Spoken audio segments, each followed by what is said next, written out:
बिस्मिल्लाहिर्रहमानिर्रहीम। अस्सलाम वालेकुम। IT ट्यूटोरियल उर्दू इस वक्त आप देख रहे हैं और आज का जो टॉपिक है वो है PHP के हवाले से। तो PHP के अंदर आपने इंट्रोडक्शन और मैं रिक्वायरमेंट के हवाले से बताऊंगा। उसके अलावा ये वेबसाइट है ITtutorialurdu.tk। ये फ्री सर्वर है और अभी आप इसको रजिस्टर नहीं कराइएगा, ठीक है। रजिस्ट्रेशन का तरीका मैं आगे जाके आपको बताता हूँ। तो ये सबसे पहले वेबसाइट आप ओपन कर www.ittutorialurdu.tk। तो जब आप ये वेबसाइट ओपन करेंगे तो आपके सामने ये रजिस्ट्रेशन फॉर्म आ जाएगा। इसके अंदर आपने जो है यूज़र आईडी और पासवर्ड डालना है। मैं आपको एक दफ़ा यूज़र आईडी और पासवर्ड का एक तरीका एक चीज़ में बताते चलूँ। फ़िलहाल तो मेरा नाम जो है अभी रिहान ख़ान यूज़ मैंने एक यूँ ही टेम्परेरी किया है, तो मैं इसमें रिहान ख़ान, तो इसको मेल जेंडर यूज़ कर लिया। ईमेल एड्रेस तो रजिस्ट्रेशन में मैं आपको बताता चलूँ, ये फ्री सर्वर है, नॉट सिक्योर है। तो इसमें मैंने rihan@khan.com लिख दिया। तो आप इस चीज़ को यानी अपना ओरिजिनल ईमेल एड्रेस यूज़ नहीं करना क्योंकि ये नॉट सिक्योर है।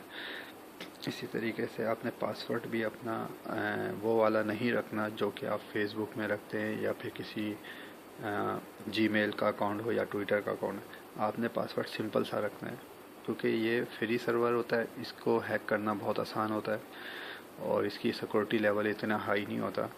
तो इसलिए बेहतर है कि आप इसमें ईमेल एड्रेस और पासवर्ड दोनों जो है वो आप ऐसे ही यूज़ करें, क्योंकि ये हम प्रैक्टिस करेंगे इसके ऊपर, तो इसके ऊपर जो है आपको आसानी रहेगी काम करने के हवाले से। तो मैं अभी फ़िलहाल इसमें मैं पासवर्ड डालता हूँ और इसकी जो लेंथ जो है वो कम से कम मिनिमम 8 रखी है मैंने, जैसा कि नॉर्मल वेबसाइटों में होता है।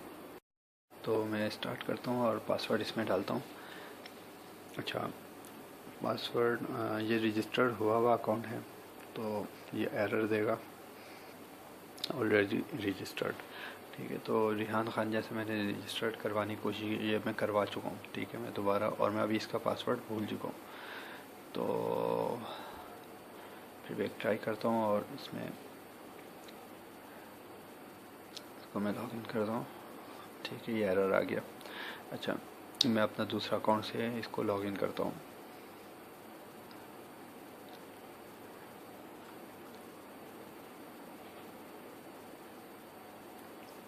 ठीक है।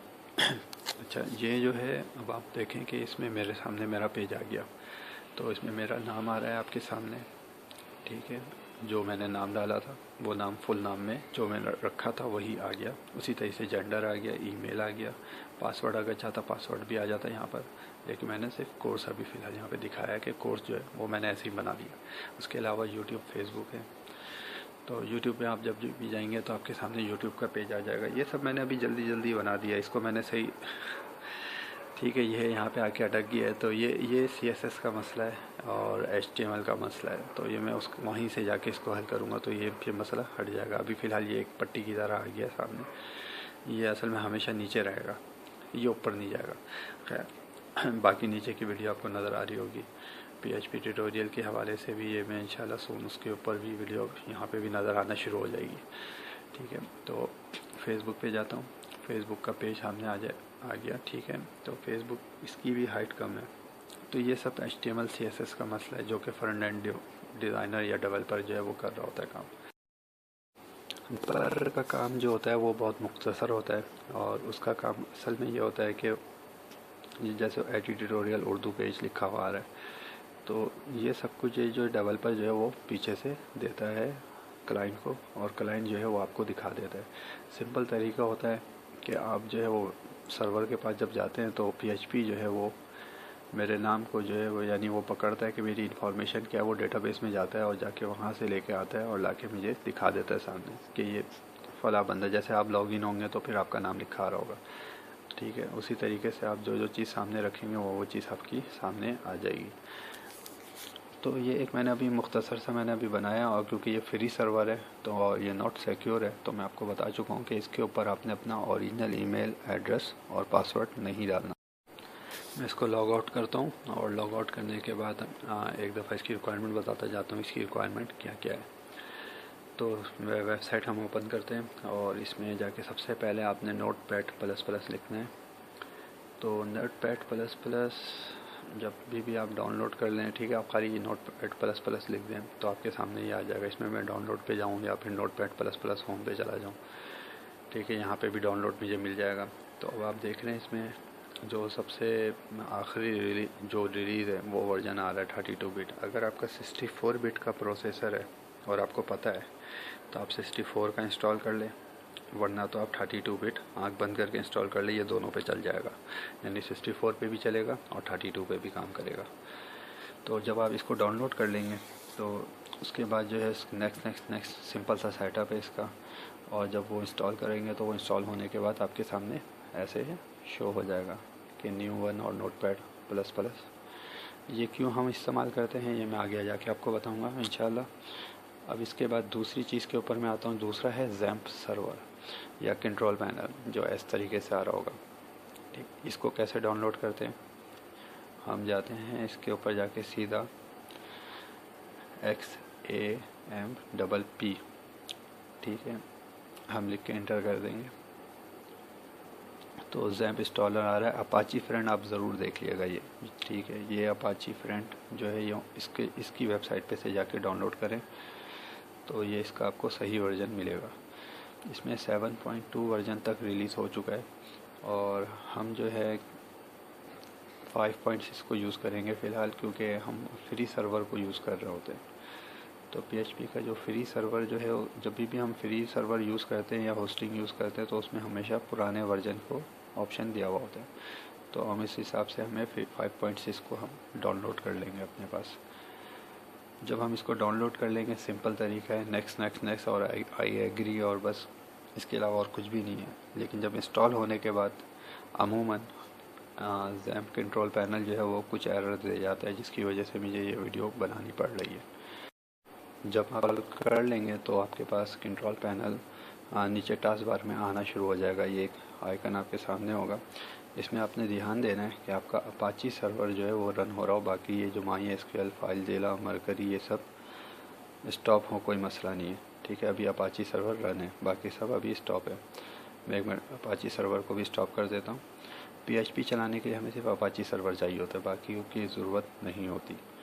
MySQL पे जब काम करेंगे तो MySQL स्टार्ट कर देंगे। फ़िलहाल ये आप अपाची देख रहे हैं ग्रीन है, इसका मतलब है कि ये हमारा रन प्रॉपर तरीके से हो गया है। अगर ये रेड हो रहा हो तो फिर हम इस पोर्ट को देखेंगे कि ये पोर्ट नंबर पे क्या है। अगर 80 है तो हम इसको चेंज करेंगे, कॉन्फ़िग में जाएंगे, ठीक है, HTTPD कॉन्फ जो सबसे पहला आपको ऑप्शन आ रहा होगा आप उस पर क्लिक कीजिएगा। इसको एडिट पे फाइंड में, ठीक है, यहाँ पे 80 लिख दें आप, जो आपकी पोर्ट नंबर जो भी आ रहा हो वो आपने यहाँ पे लिखना है। इसको फाइंड नेक्स्ट कराएं तो आपके सामने आप देखें यहाँ पे लिसन ये लिखा हुआ आ रहा है 80, लेकिन इसका ध्यान रखिएगा कि ये जो हैश है इसका मतलब है कि ये एक कमेंट्स है, आप इसके आगे कुछ भी लिख सकते हैं तो इससे कोई फ़र्क नहीं पड़ता। असल जो है वो इसके नीचे में आपको, बल्कि यहाँ पे जैसे आप कुछ भी लिख दें, ठीक है, लिसन और 80 आपके सामने ये लिखा रहा है, जबकि इसके आगे हैश नहीं है। तो इस वजह से इसका मतलब है ये प्रोग्रामिंग का हिस्सा है और ऊपर वाला जो है वो ऐसे ही बात समझाने के लिए लिखा हुआ है। तो हम 80 को आगे जो है चेंजेस कर देते हैं, 80 कर देते हैं दोबारा। तो यहाँ पे ठीक है 80 मैंने लिख दिया है। तो अब जब भी हमारी यानी इस तरीके से पोर्ट चेंज हो जाएगा। अच्छा, ये एक और जगह पे फिर दोबारा फाइंड नेक्स्ट आप किएगा, फिर दोबारा लिखा रहा है सर्वर नेम लोकल होस्ट 80, तो हम इसको भी 80 कर देते हैं, ठीक। अगर आपके पास 80 आ रहा है और उस पर रेड है तो आप खाली 80 कर दें, सही है। फिर दोबारा मैं इसको फाइंड कराता हूँ तो मुझे पेज एरर दे देता है कि मज़ीद फाइंड नहीं हो रहा। इसको मैं सेव कराऊंगा और बंद कर देता हूँ। इस बात ध्यान रखिएगा, अगर ये रेड है तो आपने ये पोर्ट चेंज करना है, अगर ये ग्रीन है तो आपने इसको छोड़ देना है।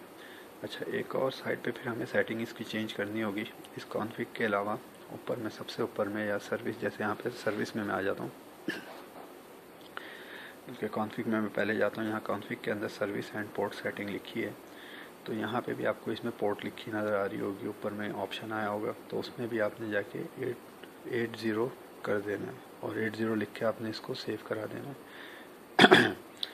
तो 80 की जगह हम 80 की जगह 8080 करके इसको सेव कर देते हैं। इसको फिर स्टॉप करेंगे, फिर स्टार्ट करेंगे। ठीक है, अब आपके सामने 8080 पोर्ट आ रही है और ग्रीन है, इसका मतलब है हमारा सर्वर काम कर रहा है। तो इसको चेक करने के लिए हम यहाँ पे लिखते हैं लोकल होस्ट, ठीक है, और इंटर कर देते हैं। ठीक है, प्रॉक्सी सर्वर, अच्छा यहाँ पे मैं कॉलन लिखता हूँ डबल डॉट और 8080 लिख देता हूँ जो मैंने पोर्ट नंबर लिखा था। अब इंटर करता हूँ तो जो मेरी पेज है वो सामने आ गया। आपके पास कोई और पेज आएगा, ठीक है, तो दूसरा एक पूरा पेज आ जाएगा। ये मैंने क्योंकि एडिट कर दिया, चेंज कर दिया, इसलिए आपके सामने सिर्फ यही लिखा हुआ है। अब रह गई बात कि ये हमारा पेज और ये चीज़ें कहाँ पे सेव हो रही होती हैं। तो बाय डिफ़ॉल्ट जो है, अगर हमने सी के ऊपर जैम को इंस्टॉल किया है तो वो सी के ही अंदर आपको मिलेगा। तो मैं इसको खोलता हूँ अपने इसमें सी के अंदर मैं जाता हूँ और सी के अंदर आप देखिएगा एक जैम का फोल्डर आ रहा होगा। ठीक है, इसमें आपको एच टी डॉक्स आ रहा होगा। ठीक है, आप यहाँ पे एच टी डॉक्स के अंदर आप पहुँचेंगे तो आपके सामने ये चीज़ नज़र आ रही होगी। आप इस पर क्लिक करें और इसको ओपन करें तो आप देख रहे हैं कि यहाँ पे ये जितनी भी फाइलें हैं ये मेरी बनाई हुई पुरानी वो सारी नज़र आ रही है। तो इसमें जो index.php है ये रन हो जाएगा और index.php पे मैंने जो एडिट किया फ़िलहाल वो सामने आ रही है आपके। अच्छा, इसको भी हम चेंज कर देते हैं क्योंकि सी जो है वो अमूमन उड़ जाती है। सी के अंदर वायरस आ जाते हैं, विंडोज़ ख़राब हो जाती है, कुछ भी हो जाती है, तो अमूमन सी के अंदर ये होता है कि हमारी जो सी में जितनी भी फाइल होती है वो भी मिस हो जाती है। अमूमन लोग जो हैं फॉर्मेट कर देते हैं सी को इस वजह से। तो मैं अपनी उसको चेंज कर चुका हूँ। इसमें जाता हूँ HTTP पे और httpd.conf के अंदर मैं इसको सर्च करता हूँ, वही कंट्रोल F का मैं ऑप्शन यूज़ करता हूँ। मैंने जो जगह बनाई है वो ई और स्लैश और वेब PH लिखा है, तो ये मेरी वेब डायरेक्टरी है।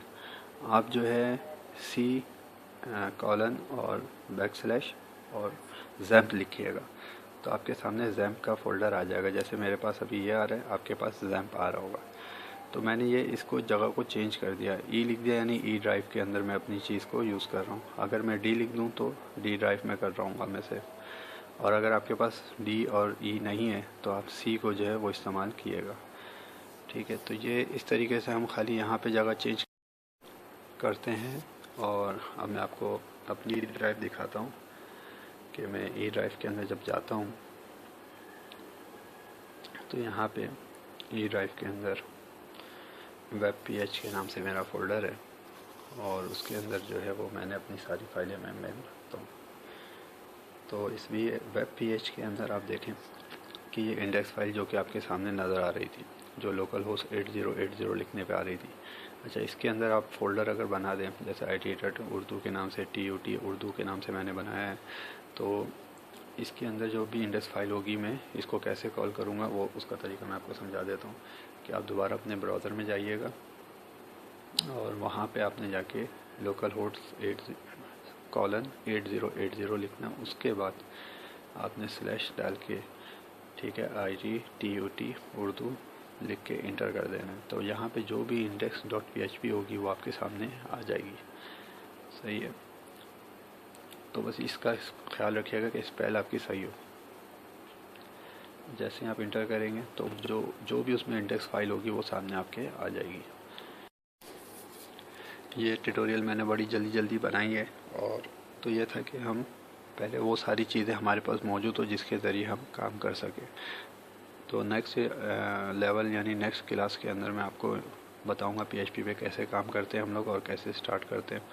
और ये यूज़र ID, लॉगिन, पासवर्ड, ये भी इंशाल्लाह 5वें 6ठे सब्जेक्ट के अंदर मैं आपको समझा दूंगा। ये कोई बड़ी मुश्किल चीज़ नहीं है। असल चीज़ ये है कि हमारे पास आइडियाज़ हो कि हम किस तरीके से काम कर सकें। नंबर 2, हमारे पास एक डिज़ाइनर जो है वो ऐसे हों जो कि वाकई बहुत अच्छी वेबसाइट को डिज़ाइन कर सके कि लोग उस पर अट्रैक्ट हो और उसके वो देखें और पसंद करें। बाकी दूसरा काम डेवलपर का होगा, जो कि हम लोगों का होगा कि हम उसको यानी तेज़ फास्ट तरीके से, बहुत क्विक तरीके से लोगों को रिज़ल्ट मिल जाए। ऐसा ना हो कि उन्होंने कोई इन्फॉर्मेशन मांगी और वो बैठे हुए इंतज़ार कर रहे हैं। तो ये सब चीज़ें हमें देखनी होती है अपने वेबसाइट के हवाले से। और इंशाल्लाह मैं आगे नेक्स्ट कोर्सेज में आपको इंशाल्लाह आहिस्ता आहिस्ता सारी चीज़ों की डिटेल बताता जाऊँगा। अगर कोई आपको मसला लग रहा है या कोई परेशानी है तो वो आप ज़रूर कमेंट्स के अंदर लिखें और मुझे बताएं, तो मैं आपको इंशाल्लाह जल्दी ही उसी रोज़ आपको रिप्लाई कर दूँगा। इंशाल्लाह फिर मिलते हैं। अल्लाह हाफ़िज़, अपना ख्याल रखिएगा।